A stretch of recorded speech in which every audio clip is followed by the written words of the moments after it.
There are several progressive groups and lawmakers who are increasingly vocalizing the idea that high inflation is being driven by corporate greed, including companies with high profits, some of whom have met at the White House with the president in recent months.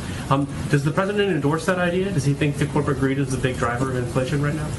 Well, I think that the president thinks the way people across the country, American families, digest inflation is by price increases. And if you look at industry to industry, it's a little different. So, for example, the president, the Secretary of Agriculture have both spoken to what we've seen as the greed of meat conglomerates. That is an area where people go to the grocery store and they're trying to buy a pound of meat, 2 pounds of meat, 10 pounds of meat. The prices are higher. That is, in his view, and the view of our Secretary of Agriculture, because of, you could call it corporate greed, sure. You could call it jacking up prices during a pandemic.